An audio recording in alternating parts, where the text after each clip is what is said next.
क्या झारखंड में नए उद्योगों को 75% स्थानीय लोगों को नौकरी देनी होगी? देखिए, घाटशिला विधानसभा में अभी चुनावी माहौल चल रहा है। इस बीच मुख्यमंत्री हेमंत सोरेन ने शुक्रवार को अपने प्रत्याशी सोमेश सोरेन के समर्थन में आयोजित सभा में ये बड़ा बयान दिया। उन्होंने कहा कि झारखंड में स्थापित होने वाली कंपनियों को 75% नौकरियां स्थानीय लोगों को देनी होगी और जो कंपनियां इस नियम का पालन नहीं करेगी उनके लिए राज्य में कोई स्थान नहीं होगा। मुख्यमंत्री का ये बयान न केवल राजनीतिक रूप से अहम है बल्कि सामाजिक और आर्थिक दृष्टि में भी गहरी बहस को जन्म देता है। हालांकि ये पूरा मुद्दा झारखंड में नया नहीं है। साल 2021 में झारखंड सरकार ने झारखंड राज्य निजी क्षेत्र में स्थानीय उम्मीदवारों के रोजगार अधिनियम लागू किया था। ये अधिनियम उन सभी प्रतिष्ठानों पर लागू होता था जहां 10 या उससे अधिक कर्मचारी कार्यरत थे। कानून के अनुसार 40,000 रुपए तक वेतन वाली नौकरियों में 75% तक पद स्थानीय उम्मीदवारों से भरवाना अनिवार्य था। हर नियोक्ता को अपनी पंजीकरण एक सरकारी पोर्टल पर कराना पड़ता था और स्थानीय उम्मीदवारों को भी उस पोर्टल पर पंजीकरण करना आवश्यक था।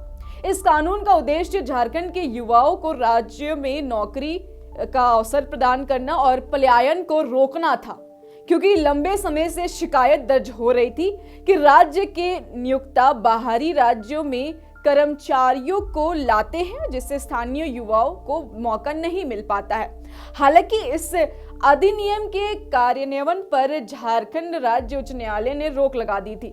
झारखंड लघु उद्योग संघ ने इस कानूनी को चुनौती देते हुए कहा था कि ये संविधान का समानता का अधिकार और व्यवसाय करने की स्वतंत्रता का उल्लंघन करता है।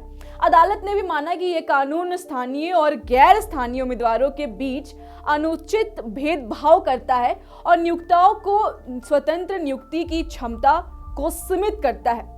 इस मामले में पंजाब एवं हरियाणा उच्च न्यायालय का भी उदाहरण दिया गया, जहां हरियाणा राज्य स्थानीय अभ्यर्थी रोजगार अधिनियम 2020 को संवैधानिक अधिकारों का उल्लंघन बनाते हुए रद्द कर दिया गया था। लेकिन अब मुख्यमंत्री हेमंत सोरेन ने ताजा बयान में ये संकेत मिलता जुलता लग रहा है कि झारखंड सरकार इस नीति को फिर से लागू करने पर विचार कर रही है, लेकिन इसके कई व्यवहारिक और संवैधानिक चुनौतियां भी हो सकते हैं। क्षेत्र पहचान पर अत्यधिक जोर देने से समाज में विभाजन और तनाव भी बढ़ सकता है, जिससे राष्ट्रीय एकता कमजोर हो सकती है। प्रवासी मजदूरों जिन्होंने राज्य की अर्थव्यवस्था में वर्षों से योगदान दिया है, उन्हें उचित रूप से अवसरों से वंचित किया जा सकता है। इसके अलावा निवास प्रमाण पत्रों से हेरफेर की संभावना भी रहती है, जिससे आरक्षण की प्रक्रिया में भ्रष्टाचार और पक्षपात बढ़ सकता है। हालांकि इस नीति के अपने सकारात्मक पहलू भी है। अगर इसे संवैधानिक और पारदर्शी तरीके से लागू किया जाए तो ये राज्य के युवाओं को रोजगार से अधिक अवसर दे सकता है, पलायन को रोक सकता है और स्थानीय अर्थव्यवस्था को मजबूत भी कर सकता है। कंपनियों को भी स्थानीय प्रतिभा को शामिल करने का भी मौका मिलेगा, जिससे क्षेत्रीय विकास को गति मिल सकती है।